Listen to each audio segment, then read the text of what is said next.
It's July 7th, 2022.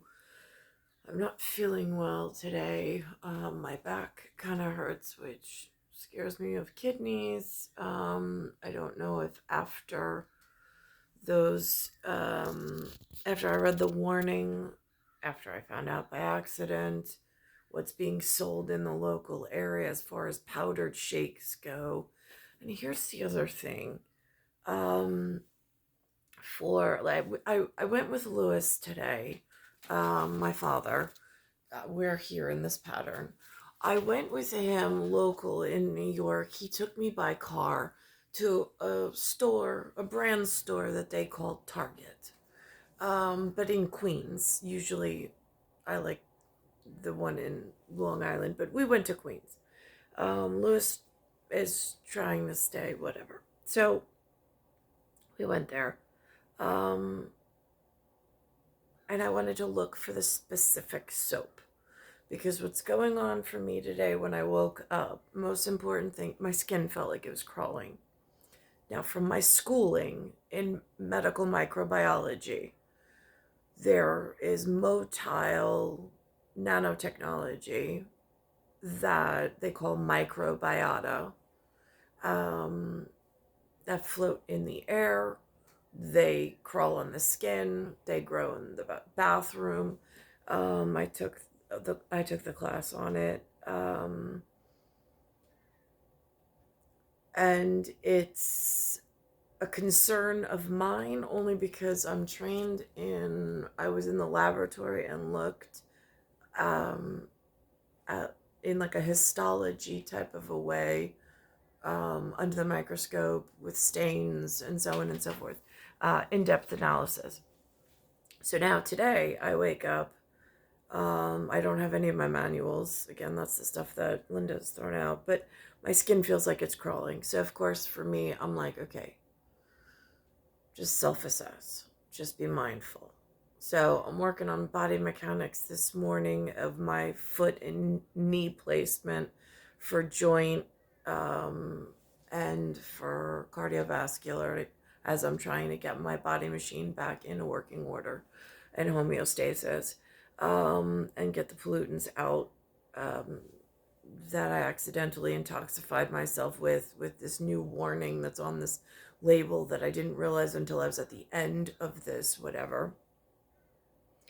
And then um, the skin crawling was enough, so Lewis took me over to Target. I wanted to get new soap. I'm like, if my skin is crawling with the Dove soap, that means that Dove is using a hospitable whatever. I need something that it doesn't like so it won't crawl on my skin. So changing the soap. So I went to go look for a different soap, which apparently they sell in a different state in this particular name brand store. They just don't, for some reason, sell it in this one. But I found the insignia on the one bar that my aunt had given me that worked, um, as a cross reference. So then I was able to find the name, which is simple. So now I have to try to figure something out on that. But long story short is while we were there, a random stranger, my father's like, I don't know. This random stranger came up, shook my father's hand, something about Joe, and that he's known him since he was 12. Um, and it was just like a meet and greet on the go. And I was like, well, that's so interesting. My father's like, I have no idea who that man was. And I'm like, really? I was like, yeah, well, I was like, what he said is really important. He goes, yeah, you know what he said? You know why it's important? I go, well, I do. He goes, well, I don't. Tell me. And I'm like, no. I was like, it's important for me. I was like, I don't know what it means to you. So we kept walking. Um, so that was an interesting thing that happened today. Um, in bigger news, I mean, that's my local stuff of what's going on. So I feel almost like heavily, I don't know, I thought in the car, I mean, now it's looking better. I just took an antioxidant, but My skin was starting to look real yellow, but now it's starting to look a little better. Um, I took a whole bunch of citric acid. I'm hoping that whatever. Um, so I also looked up poison control because I'm like, I have never had that as a thing that I would. And I'm like, when do you even call poison control? I'm like, and who do you ask these things to? I'm like, I have Lewis. And even though he looks like Andrew Carnegie, I don't have the slightest clue where to even ask this California thing, Linda wanted also this plastic that goes over the tablecloth to protect the table. And the tablecloth now comes with the same warning from California that the powders came with, the ingestible powders came with. And I'm like, she's like, that's the first time the plastics ever come with that label on it, Nicole. And I'm like, well, Lewis bought it. I was like, but I don't really think it's a good idea to put it out where you're going to be eating. So again, this gets really difficult. Like, I know there's really smart people out there and like they have the answers. I just don't know like where they organize themselves, what they call themselves, and how to get someone like, I mean, big brother, big sister, like organization for adults. I mean, something. It's so frustrating. So anyhow, so CBS Mornings, Channel 2 this morning, July 7th, 2022, it's episode E134, comes out with this eye-opener about Borris Johnson, who's in a different rectangle pattern than here. He works within a different system than we do here.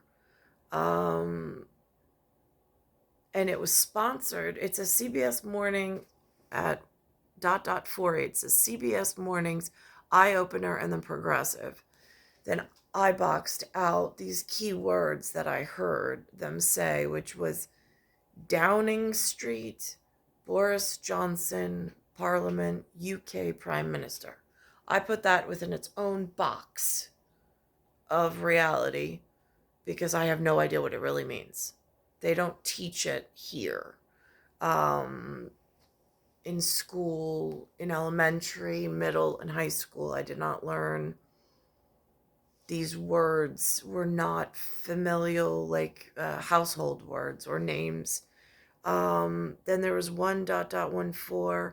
They mentioned something I put in a separate box, colossal mandate, and then the spoken word of keep going. And I'm like, colossal mandate. Now, the only time I heard of colossal is this new Colossus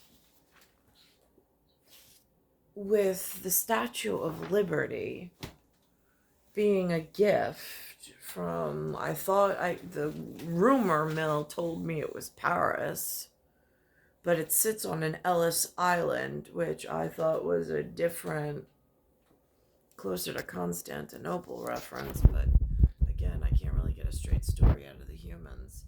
I mean, at least the spoken words. Somebody did bother to put passport to social studies together in a student workbook that they came together and taught this in the local Department of Education under this New York City symbol of education with CIPL, curriculum, instruction, and professional learning.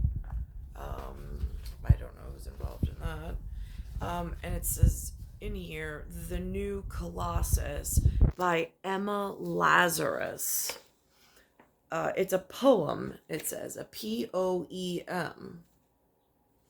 And I'm like, now that's interesting. I didn't know the Statue of Liberty had a poem, but it says, not like the brazen giant of Greek fame, with conquering limbs astride from land to land, here at our sea-washed sunset gates shall stand a mighty woman with a torch, whose flame is the imprisoned lightning.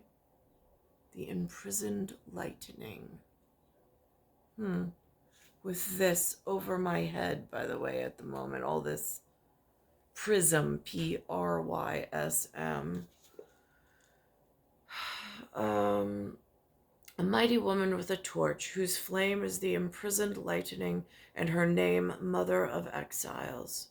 From her beacon hand glows worldwide welcome, her mild eyes command the air-bridged harbor that twin cities frame. Keep ancient lands your storied pomp, Pomp, cries she with silent lips. Give me your tired, your poor, your huddled masses yearning to breathe free, the wretched refuse of your teeming shores. Send these, the homeless, tempest tossed to me. I lift my lamp beside the golden door. Now, interestingly enough, New Colossus has a very specific genetic look.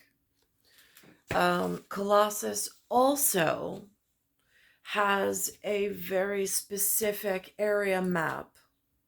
Colossus also has specific investors. There also being the Erie Canal, since that is still in circulation as of the last time I laid foot on those sacred lands. Their linen system still bear the Erie. They had a different rectangular pattern than what I have here, as well as what London is using. So, again, I don't know if there's quiet fight that may harm me amongst what seems to be brethren by first visual construct. But as far as what I have going on in New York in this 20th century, there is far more harm being done, not just to my person, but to my area, and by things that are not part of the original five or the founding five.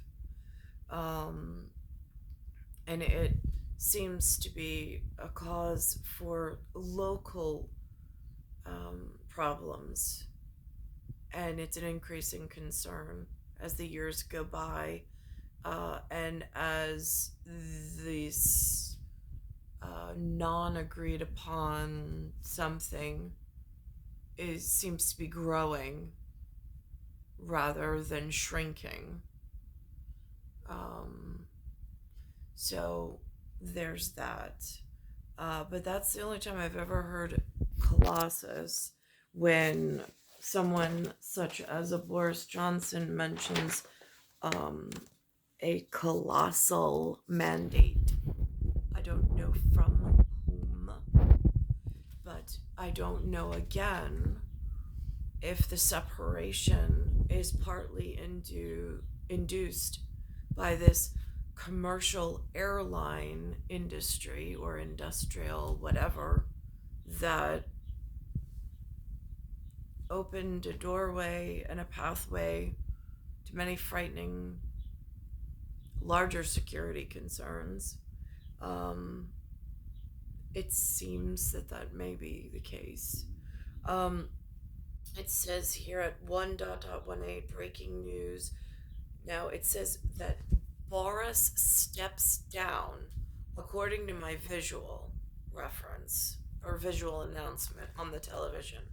But the auditory says that he resigns. Then at 4.28, they mention him in some publication, I don't know, called The Sun, referencing him as a squatter. And then the announcer says something about squatter and clownful. I boxed that in special because I don't know what that means. Then they mentioned something about a mass revolt. No idea what that means. At 5.20, pictures are displayed of senior members of his cabinet that do not look like the big five that I have, whatever, between New York and elsewhere on original Great Migration. It looks like some of the problem I got going on in New York, he's experiencing it in London, based on what we're closing doors, and they called it sinking ships fleeing the rat. No idea what that's in reference to. And someone by the name of John Sopel was commenting on British politics, calling it surreal. And I'm like, now surreal? Now is that surreal in like a sojourner kind of a way? And they're experiencing this problem too? With these, I mean, like, it's almost like I see them opening up these golf courses and these airlines to these exotic places, and then all of a sudden, rather than it being only a one-way privilege where like you can have a one-way ticket but we're not sure we're taking anything in the other direction, like empty cargo planes only. um but I mean, that would discourage this frothy problem that's erupting with people just getting up and moving without invitations. Um, so I see patterns. And then it says, John Sopel mentions it's a cross between a Monty Python, which I don't know what that is. I don't know how to find out what that is. Then he says something about a scruffy Downton Abbey. I've seen Downton Abbey. I was very impressed. I was like, why can't we just live there? Why is that no longer an option? Honestly. Like, that's where I was growing up. I thought that's where I was ending up. I don't know how I got to this dirty part of New York. Really, I don't. And then having to, like, I don't know, like, do one of these. Like, what? Oh, God. And then there's, he said, scruffy Downtown Abbey, and then a bit of Succession. I don't know what that means. I mean, I see the word success. I think there's a TV show. Linda watches it. I don't. I just don't want to sit this many hours in front of the TV to try to cipher all through this. I mean, they don't even allow peer group at this point. I've got like peers like far in the distance I don't even have access to, and I'm sending them like, I don't know, fan mail in like code, like, I don't know, like when we were little it was like superheroes and like decoder rings and boxes. I don't know, the big box brands and the big important executives did it. So I thought at 43 maybe that's still acceptable. Maybe it is, maybe it's not, I don't know. Nobody to ask anyway. Then they mentioned something called cellotape and ramble through. I have no idea what that means. And then he talks about they've got lots of runners and riders. No idea what that means. Then there's a break at 21.01. And then at 30.39, Boris Johnson himself comes out to speak at some podium announcement, mentions something called a conservative party. I don't know what that is. I don't know who's involved in it. I don't know how to find out about it. Never, I mean, like, I've heard of a conservative, but even again, with that CON in the front of it, and then that word serve, it really frightens me with how little the Twin City on this side, or the whatever on this side, is whatever, whatever. And then he gives out three very specific numbers: 1987-2019-1979. And then he talks about something called a cabinet. Again, not real sure what this is because I have to flip through the rest of this social studies manual.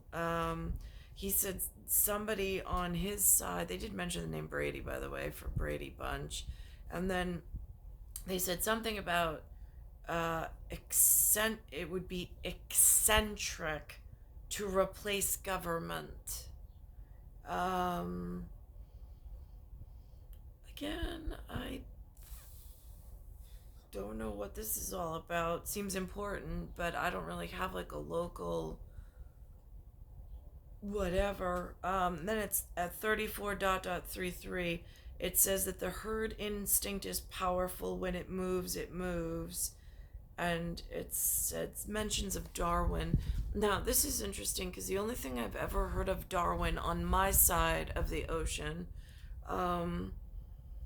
is Darwin believed that man could go from ape to man. Now, in lower schools where it's just a picture, and it's, I mean, like for me in my like grammar concourse, I'm like, okay, so that's a growing theory over several generational problems. I mean, again, the airlines are, I mean, I could pace time and space however I want, but the thing is that when that theory actually goes into play and we're at like, there's stuff outside the jungle that's telling me they're man, and I'm like, the Erie Canal, the Irish Sea, and the Isle of Man say different. Just, it's a language. It's used by very specific, reasonable people someplace I just don't always have access to. So, but I'm like, all right, so then that's that DAR, DAR, and I'm like, and for Darlin, and then there's the NAR, whatever I got going on in the National Association of Realtors that I was a part of. But like, again, that a part of is like, they saw me attending a whole lot of things. Nobody really spoke up, but I didn't know what to say either, so. And then at 35.45, they, Johnson mentions them's the breaks. And then he does thank Carrie, peerless British services, end quote. And then NHS. So for carry law and carry permit, and there's whatever else on that one. And then it says at 1.02.11, somebody was singing, they said at World Press, bye bye baby, but they switched the word baby to Borris. Don't have any idea what that means. And then they misquoted the them's the breaks with the pronunciation of dems the breaks. So now that was really interesting because I'm like, you got Darwin and Dems. All right. Okay. So that's the synopsis that I was like, things that I don't even know who to ask to keep myself in a safety position. Trying to piece this together myself. And here we are. And this is what it looked like this morning.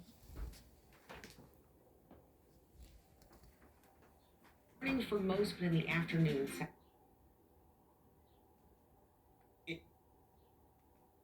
Circumstances when he's been handed a colossal mandate is to keep going, and that's what I'm going to do. Colossal mandate. Breaking news after defying calls to step down, Boris Johnson agrees to resign. A haunting revelation about the 4th of July. Now, I was looking at this, like, I mean, again, I don't see, like, how the whole parliament works, but they actually have a gathering room. And again, like, they don't really explain it. Do you make an appointment to go if you need to bring something up? Are these elected positions, appointed positions? Why don't we learn any of this stuff? I mean, even in collegiancy or surrounded by collegiancy or in the Ivy League high school that I went to before I went to, or even in elementary and middle school, before I went over to the whatever else in New York. I mean, like, they didn't teach anything about this. It's really confusing. Um, but the fact that they have a gathering room, like they show in the colonial, like paintings, even when I go through here and I look at the Historical Society's rendition of this reminds me more parliamentary based on what I can see on the big board, the light board, the television, even though this particular one says it's George Washington in Federal Hall in New York City. So again, I'm fascinated by how this works. They do seem like a very large crowd of angry people, though. But again, I don't know how their system works, so I don't know where this like heated version of humanity comes in, because I again here am in such, I don't know, it feels like disrepair at the moment, but maybe more like arm's length from where I need to be. I'm not quite sure. As we mentioned off the top, it's in the UK, where any moment now, British Prime Minister Boris Johnson is expected to emerge from his official residence in Downing Street and step down as Conservative Party leader. There's the front door. Comes after a series of scandals and means his time as Britain's leader, a position he's held since 2019, will soon come to an end. One British tabloid summed it all up with the headline, "Squatter holed up in number 10." Charlie D'Agata is outside number 10 following the latest developments there in Downing Street. Charlie, good morning. The Economist newspaper also had a headline of note. It said clown fall. How did we get to here? Good morning. Yes, we are expecting the Prime Minister to emerge from number 10 Downing Street sometime within the next hour. His office won't confirm whether that is to announce his resignation, but it follows a tumultuous 48 hours in politics and the fight of his political life. Mr. Speaker, I had meetings with ministerial colleagues and others. Despite desperately clinging to power, it was a mass revolt not even Boris Johnson could survive. Some of the loudest boos in yesterday's session of Parliament came from his own party. In characteristic style, he chose to laugh it off. Thank you, Mr. Speaker. Today is a big day as we implement the biggest tax cut. For a decade.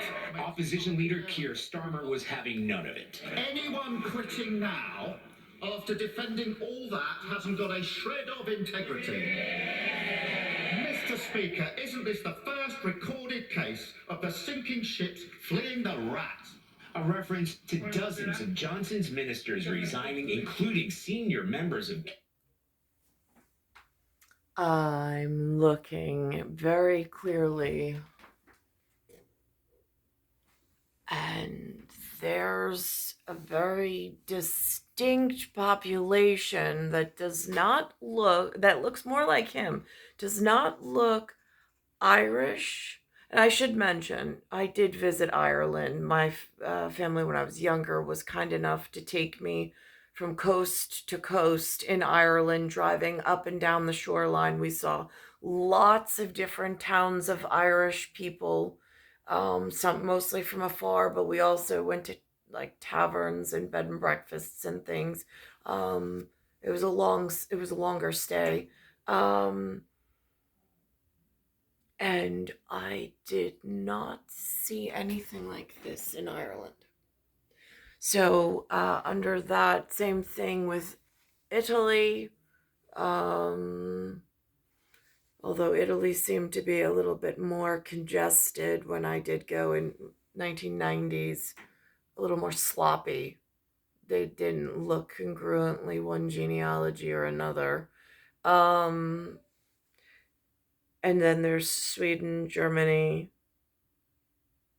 and then whatever that book says about this European Jewish, I'm not quite sure because I don't know. Again, they have painting referenced by hand sketch, so that's good enough at the moment. But I see that he has in his government some genealogical issues of travelers, foreign bodies it's the field of polyscience is no longer sterile. It's really difficult and it's a hardship within itself when the sterility factor's been compromised in order to do what is needed in a precise manner. Cabinet leaving the PM scrambling to fill positions. Doesn't the country deserve better than a Z-list cast of nodding dogs? Following. Again, I don't know if that's like a London thing, nodding dogs. There's no equivalent here in New York that I'm aware of. Following a series of scandals, what finally brought Johnson down is a crisis that erupted after lawmaker Chris Pincher was accused of groping men at a private members club. After first denying he knew of previous sexual misconduct complaints, Johnson had to apologize that he had been briefed before. Senior cabinet members said enough is enough, and fellow ministers began to fall like dominoes. Yeah. I mean, when your home territory is no longer holding family level communal conversations and agendas, and when now it looks like the United Nations. I mean, there's some very specific people in this room that look like more of a United Nations than a united front of a genealogical us that's congruent, that can stand on solid ground and fight with one swift motion of justice. But again, it's something that I've also seen going on here in New York that is of high levels of concern. And it seems over my life frame, it has gotten worse and not better. Yet, Prime Minister Boris Johnson remained defiant to the bitter end. Frankly, Mr. Speaker, the job of a Prime Minister in difficult circumstances when he's been handed a colossal mandate is to keep going. And that's what I'm going to do. Now we're hearing the Prime Minister may want to hold on to leadership until the fall when a new leader is chosen. However, several members within his party says he needs to go now. Tony? All right, Charlie Daggett for us in London. Charlie, thank you very much. For more on all this, let's go to John Sopel, who spent years at the BBC explaining American politics to the UK. Now he's here to explain British politics to all of us. John, good morning to you. Good morning. If, in fact, Boris Johnson walks through that front door and announces his resignation, what happens then? We don't know. We have no idea what Boris Johnson is going to say or what he's going to try and do. I cannot begin to describe how surreal British politics has become in the past 48 hours. It's kind of gone slightly Monty Python's, a bit of scruffy Downton Abbey, and a bit of Succession thrown in as well, because it has gone mad. We have had a new Treasury Secretary appointed on Tuesday night. The next morning, he goes on a round of the TV and radio studios to defend Boris Johnson. This morning, he issues a letter saying Boris Johnson has got to go. We get a new Education Secretary appointed, who has resigned within 24 hours. So what Boris does or says next is anyone's guess. And I think that what he will try to do is he will try to hold on until the autumn, and he's apparently reappointing ministers as we speak, which seems utterly bizarre. But whether he'll be allowed to remains to be seen. And the desperate thing that the Conservative Party is worried about is embroiling the Queen in a row over the constitutional succession of Prime Minister. And that's the other thing. See, in their area, they have Queen Elizabeth II. Here, on this side of the water, they have not announced such a person. So, I mean, I don't know what a parliament does. I can see that they discuss things. But how it interacts even with Her Majesty, there's been the level of education, let's just say. I mean, I am so grateful that someone within this, whatever, lead up to this while I was being harmed in real serious ways, unbeknownst to me, and nothing that I could avoid in New York. Serious consequences from, I don't know what, personal attacks on my person and whatever situation. Somebody put this together. And so that I'm forever grateful for, because at least it answers some of my questions that I had, even though I got it again so late in the game, and it's not like it was being taught in school or reinforced, which is another part of the issue. But it's almost like it feels and I'm going to let him finish what he was saying, and then I'm going to go to one of the local dilemmas that I have going on now in Long Island, with something that they're trying to reference as a hate crime. It's the same problem, just at in New York City, there's a capacity issue. Like, inside the reference manual of this book, this historically accurate whatever that they put out, it says that the Big Five have kings and queens there, of sorts, I suppose.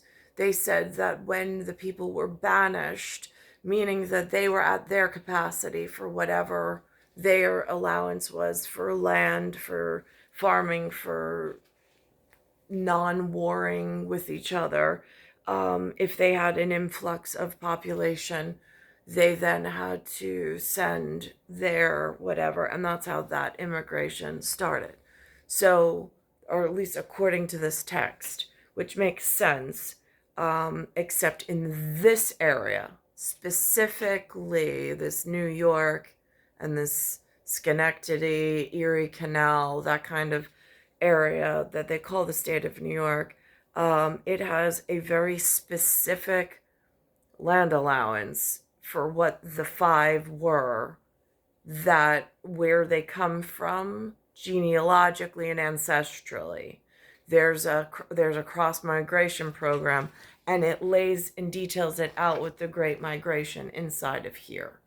I don't know if it's, I hope it's to alleviate some of this uncertainty so there can be swift justice with what keeps showing up and causing issues, and then causing legality issues. And right now it feels like we're over max capacity, and I don't really see any of that being addressed either. But the more per capita, like head count that comes in, it becomes public health issues, it becomes bargaining and trade issues, it becomes, on my forefront is being poisoned, being hunted down, being harmed in some militia like whatever. That's like my biggest concern, with fights going on between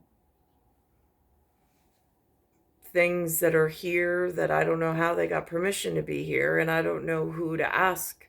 Do you ask the original 5 kings? I'm not quite sure. And how do you get a hold of such? And then is it like a Kaiser thing? Like you're not even supposed to address them directly? Well, if you're in such an emergent problem, how does one hand raise and not be harmed in the process?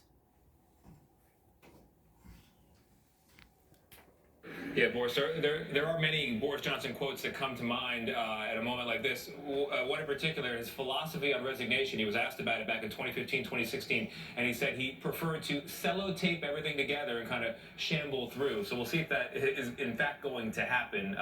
Dana, I hand it over to you. Well, I think that the next question, even though we may not know when, it seems to be the fate is that resignation. So who might be prime minister next?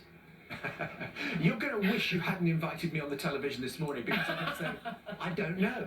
There are so many candidates. There are so many cabinet ministers who are looking at themselves in the mirror and saying, I could be prime minister. They all think they've got a shout. So I think Nadim Zahawi, who is the Treasury Secretary, Chancellor of the Exchequer, who's been appointed, he'll fancy himself. The Foreign Secretary, Liz Truss, she's cutting short a trip to Indonesia at the G20 to come back early. I can go on with a list of runners and riders, but there is no standout charismatic figure in the way that Boris Johnson was charismatic. David Cameron, the former Prime Minister, described Boris Johnson as slippery to get hold of as a greased piglet. Today he's been turned into sausage meat. John, in one word, what is Boris Johnson's legacy? Brexit, chaos, and a bit of untrustworthiness. John Sopel, thank you. And we'll go back to London as soon as Johnson comes out of Downing Street to make his statement. In this country, police say the man accused of killing 7 people at the 4th of July parade thought about carrying out a second.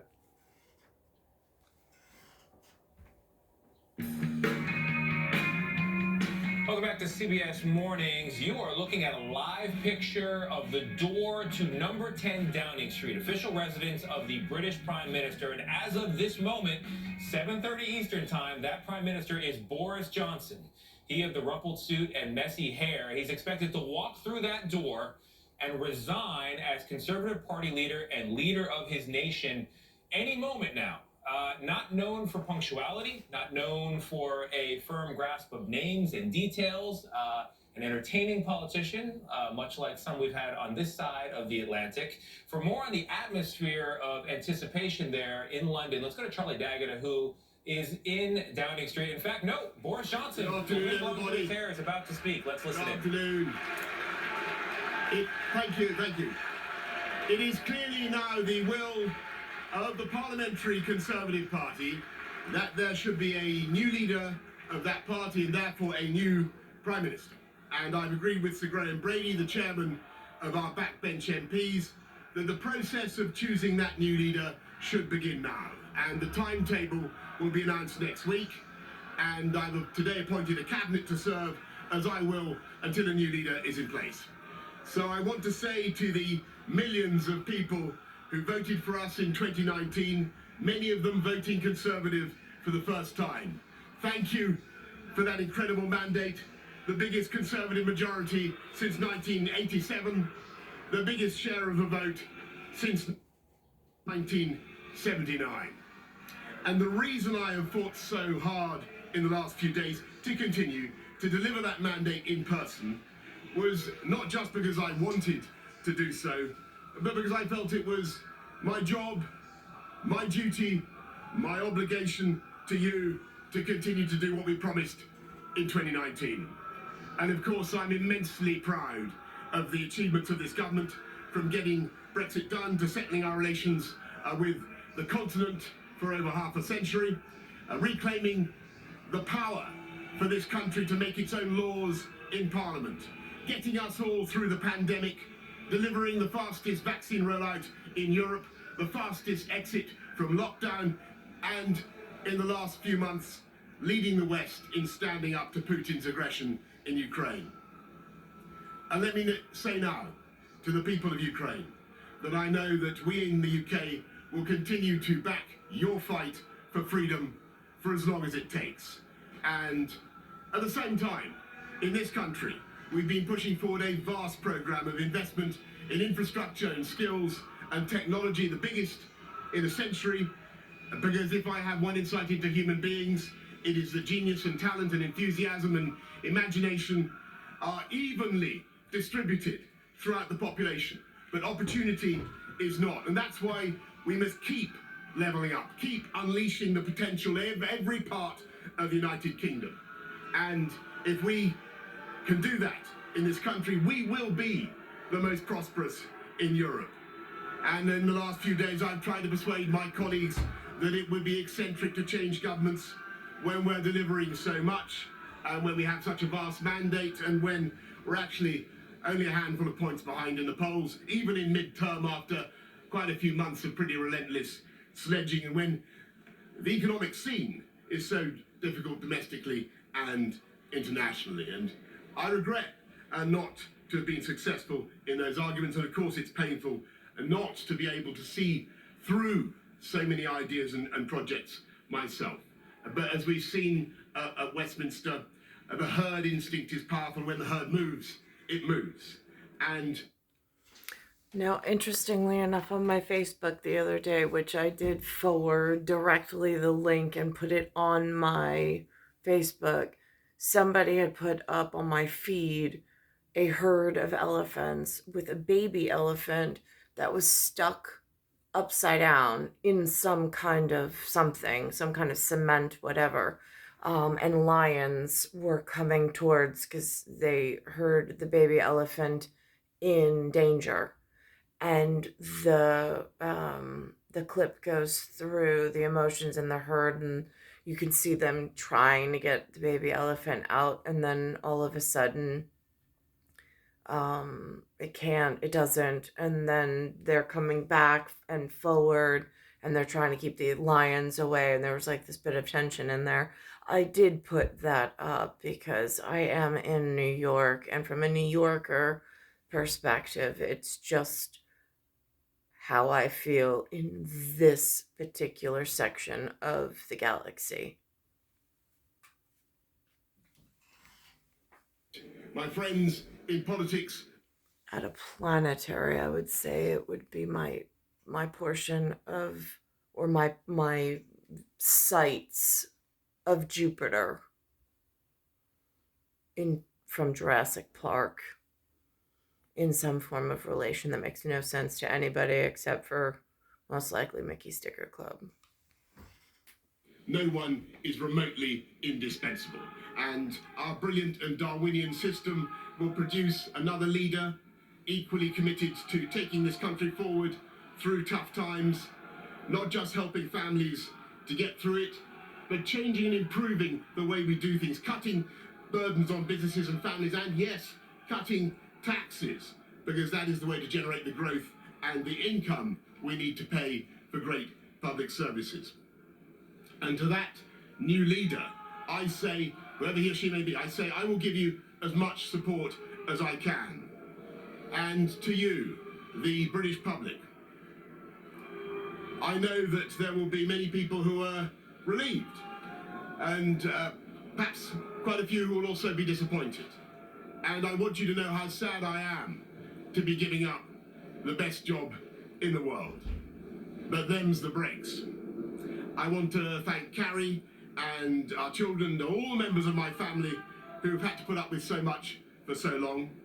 I want to thank the peerless British Civil Service for all the help and support that you have given our police, our emergency services, and of course our fantastic NHS, who at critical moment help to extend my own period in office, as well as our armed services and our... There has been a major change this morning on the world stage. You've been listening to British Prime Minister Boris Johnson announce that he is leaving what he calls the greatest job in the world. For more on that speech, and we heard the protesters there underneath the Prime Minister's remarks, let's bring in British journalist John Sopel, former BBC correspondent, expert on all things British, and can translate it all for us. John, what stood out to you? There were two things that stood out for me from that. He very pointedly said it was the Conservative Party at Westminster, i.e. the members of Parliament, who wanted him gone. The implication of that clearly being that he believes he still has the support of in the country. And the other thing he then went on to say was, he said it was their herd instinct, i.e. they were just sheep that were following the lead, and that they didn't really know what they were doing. Do you really know what you've done to bring down this great man? I thought it was remarkable that there was little self-analysis of maybe that he has contributed enormously to the problems that he has faced. John, Boris mentioned this Darwinian system. So the question is, how does the British government evolve from here? And that we haven't heard yet from Boris Johnson. There are a huge number of Conservative members of Parliament who think it is simply untenable for him to carry on for months as Prime Minister while you are waiting for a new one to be appointed. What they're saying is there needs to be a caretaker, and Boris Johnson clearly wants to carry on for as long as possible.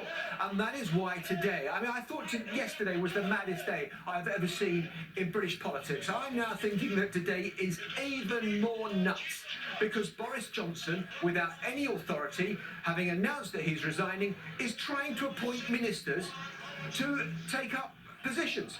Who would want to take up a position given these circumstances? So there's still a lot in this Darwinian system that we just don't know how it's going to play out. All right, John Sopel for us with his peerless analysis. John, And I do want to just reiterate that Darwin theory for polyscientific did make its way into one of the social study classes. I think it was either psychology or sociology inside first year college campus or university campus at the Ivy League level of college that I went to, which doesn't qualify inside of like a larger systemic system, but it was pretty much an extension of the high school that I went to, and I don't have another word for it. It was just like switching campuses again, but it was a very mild education, like bland oatmeal with nothing doctored up in it. thank you very much. For folks just tuning in, Boris Johnson swept into power with the largest Conservative majority in the UK since Margaret Thatcher in the 80s, announces the end of his reign as Prime Minister. Details still to be worked out about who will succeed him. We'll be right back. You're watching CBS Mornings. And then this is the last piece that they mentioned this morning. A pathetic spectacle. The dying act of his political career is to parrot that nonsense. Have some self-respect. And Prime Minister Boris Johnson's announcement comes just a day after he insisted he stay on during an appearance in Parliament. But if the Prime Minister constantly tries to deflect from the issue, always tries to blame other people for mistakes. You'd expect a government to continue with its work, not to walk away. Does the Prime Minister think there are any circumstances in which he should resign?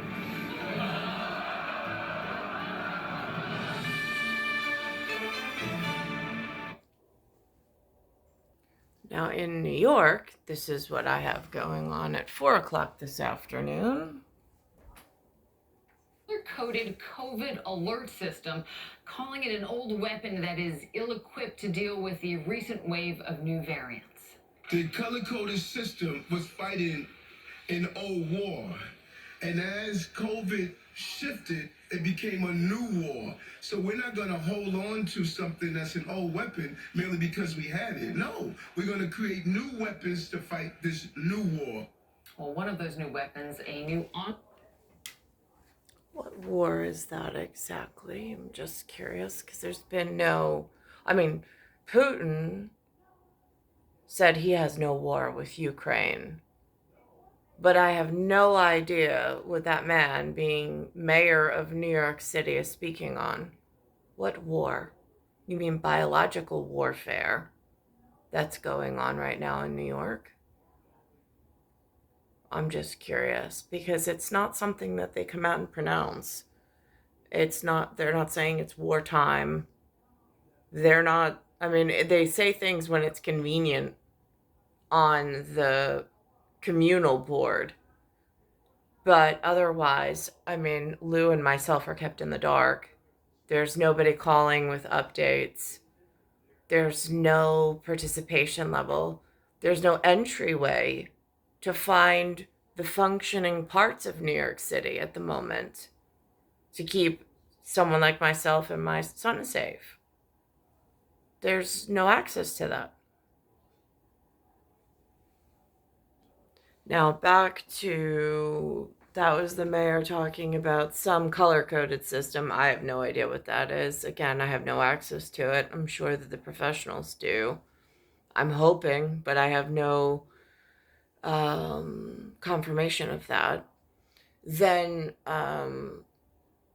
there's this part of these new, again, here's more people inside New York City, functioning inside New York City, and I have no idea where they came from.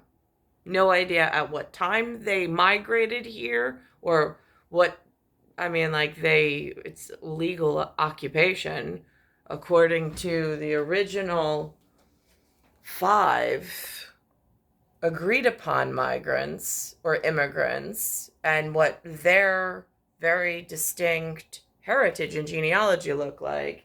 Now all of a sudden I have people from I don't know where who arrived. Now there's something called a monkeypox. There's something called a COVID. And what's in saying that they're in charge of public health inside New York City. How did they even get medical degrees? How long has this problem been growing and unaddressed? I'm just curious. Chelsea and Hell's Kitchen. It's not an STD, she says. It's like they're holding us hostage now with better educated, more aggressive species from I don't know where in the world, but have landed in New York and now are all over the place and trying to take charge and tell everybody else, have a hand in governing. I don't know who handed them that privilege. But that's how it's spreading right now. The received wisdom, it is from, the contagion is from open lesions, as well as to close face-to-face contact. We may learn. Now, these 3 members are very really not part of the original immigration plan. I don't know how it changed. I don't know when it changed. I don't know who has the privilege or the power to do such a thing. I don't know why they keep functioning in New York City and growing communities deeper and larger over national health standards. It's becoming it's becoming several nations just uniting inside of New York. And I'm like, where are the original founders and strong arm?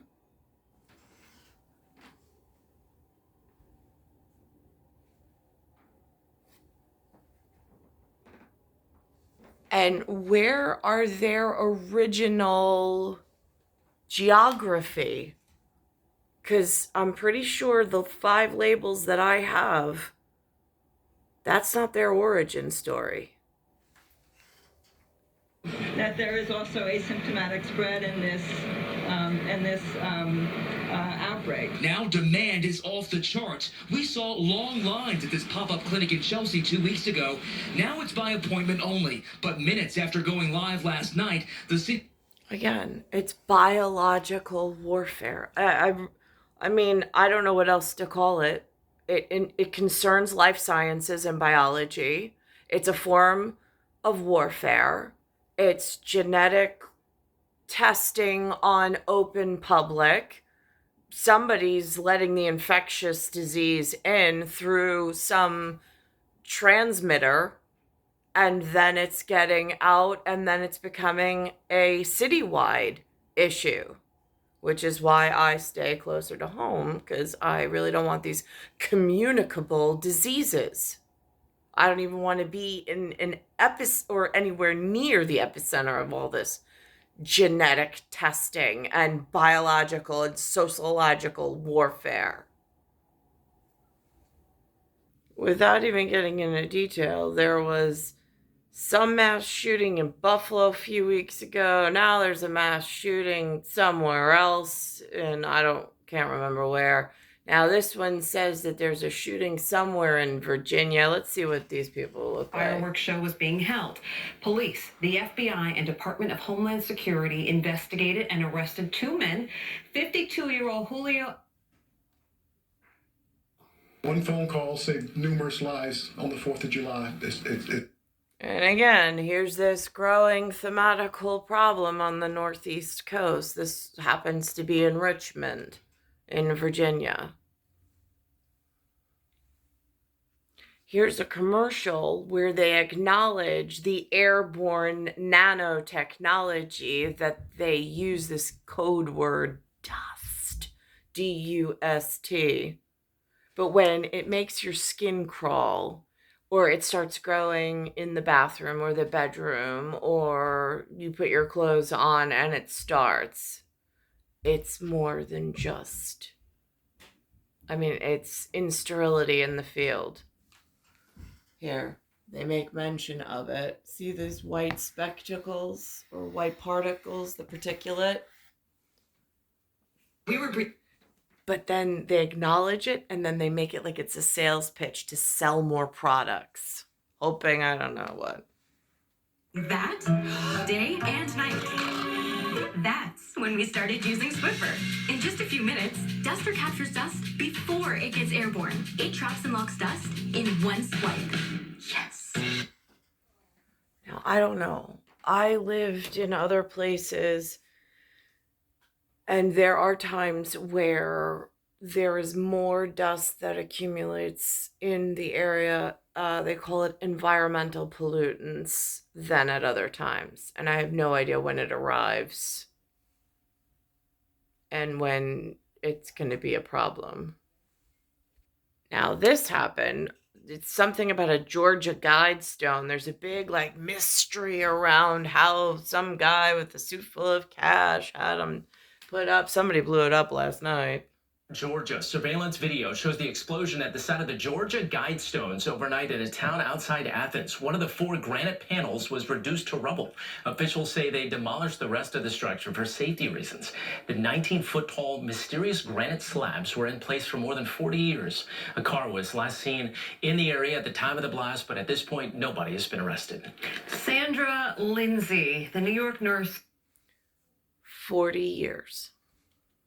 Who was the first person in the U.S. to receive the COVID-19 vaccine, is speaking out about being awarded the Presidential Medal of Freedom this afternoon. Lindsay was working on the front lines of the pandemic response at Long Island Jewish Medical Center. Now, they're admitting again, this person is working inside the Long Island Jewish Center, which is a healthcare facility, same one I had a problem with in 1999 with their staffing issue of same said people. And again, when they came into my private residence, put me on an ambulance, brought me to the hospital, stuck me with a needle without my permission. And I mean, I was not irate. I was not anything, just stuck me with something. I have no idea what was in it. And then left me for hours without my clothes, without anything, just in the hospital administration area, not even in a room. I don't know why she'd be getting a Medal of Freedom or some kind of award for good behavior when the hospital itself should not be operating with this kind of mixed national whatever conducting itself inside of it. It seems against ordinance or charter or something. But it seems like a lot of these biological warfare tactics, they're schnooking under some kind of, I don't know, allowance, but I don't know who's allowing such things. They seem really significant. Here's some more New York news. Gun violence. They were just doing whatever. Somebody pulled up and started shooting. I mean, again. Shot while sitting in a car. Eyewitness News reporter Crystal Cranmore has more. Police say the driver and her passenger were stopped at a red light when someone on a bicycle pulled up and opened fire inside the vehicle, killing a man. Police have been searching through this Jeep Grand Cherokee, looking for clues as to what led to the shooting. Shell casings littered Classen Avenue near Atlanta.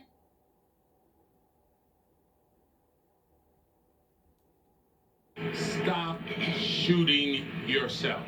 Members of the United Clergy Coalition walked side by side with community members over the Brooklyn Bridge to City Hall Thursday. Now, all these people are gathered in New York, but I don't see any of them in the allowable immigration. So I'm not sure why they're all gathering in New York. I don't know under what their pretense is, but according to the Big Five, and according to this manual, they're in the wrong state, if nothing else. I don't know how the Erie or the Big Five, which is very clearly labeled in here with maps and momentous paintings to reference. Thursday morning, calling for peace and help from the city.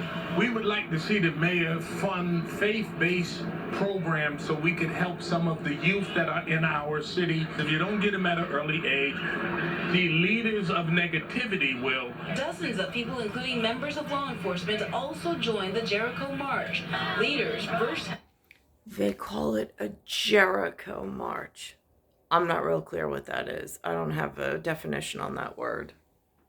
Held the event in 2020 after the death of George Floyd. If we pray, we work together, emphasize the unity, the coming together, we believe that we can turn this city around. While the community prays for... Turn it around to what? Because I mean, like, turn it back over? It's a little confusing. Because, I mean, there's historical allowance agreement. It's what the United States of America history and social studies, and it is the state of New York, but yet they're operating in it, and they're not in this book as one of the immigrants that are spoken of and known about. So that means I don't know what in Grand Concourse. I'd have to ask Mickey Sticker Club. Now this is interesting. This is further about this Ronkonkoma story that I had mentioned the other day. What's really interesting, Governor Kathy Hochul's there, so she's been out to assess the damage to the property and met the people. So now she's the witness at honorable governor level. And then at the end, it says this other person, her son is joining the U.S. Army. Again, it's not part of the original 5 for agreed upon immigrants, but yet there are people here, and now they're joining some force called the U.S. Army that I was not allowed to join. I heard one of the other white representatives in a prior generation was not allowed to join when he was in high school, even though his dad was part of it. I don't know what happened. And yet they're recruiting from here once people get here, and I don't know how they arrived. That seems problematic. That seems like a even bigger threat than originally foreseen in the grand board of things. The crescent moon. Governor Kathy Hochul traveled to the mosque in Ronkonkoma. You're going around these different sites. You were in Buffalo because of a hate crime. You're here now because of a hate crime. Your thoughts on the frequency of these type of acts that keep happening? They'll continue, but we'll continue to rise up afterward. Yeah, I can't stop the hate in someone's heart, but I can pass tough laws. Governor Hochul arranged a private meeting with Muslim leaders at Masjid Fatima Al-Zahra. It was very good, very beautiful, supporting physically and spiritually too. The now charred crescent moon strikes a chord for Mosque Secretary Inez Hashish, who grew up in Suffolk County and whose son will be joining the U.S. Army tomorrow. It's like, we're all doing our best to be a part of this country, and we're supposed to, that's what makes it supposed to be beautiful, and yeah. Right, but see, that's the whole thing. I don't get how is it this country, and where are they learning these things from? Where are they getting these fanciful ideas about travel and one country? I mean, it's multiple nations in a united nation of all different, they've got some UN agenda going on. But then there's this local, we have a big 5 gardening agreement with someplace that banishes us, and this is our safe haven. So I'm a little confused why there are United Nations elsewhere stepping up and just helping themselves and moving in. I don't know who gave that allowance, but it's harmful and detrimental, and I've been personally harmed for years in this situation, running out of control as far as I'm concerned. It's star 1978. It's star 8378, Nicole Cattaruzza, and I'm in this. And now I see that this United Nations concept is gathering in an army under this U.S., which I don't know. Is the United Nations of multi-nations elsewhere allowed to have their own army? Because it seems like that's what they're recruiting from and repatronizing this very specific patterned flag that belongs to the very specific founders with the very specific banished children for a very specific purpose. So it gets a little confusing how the United Nations is allowed to move people without permission and then allow them to gather in strength and numbers while they're also harming other people. Again, I want to make sure that the story is told properly from one of the people who have no choice and no freedom any longer. And I don't know how to get out of this situation. It's star 1978, star 8378, Nicole Cattaruzza. It's Earth, Solar System, Milky Way, Universe, Galaxy is broken, and it's Bayside Station, Bayside, New York, 11361.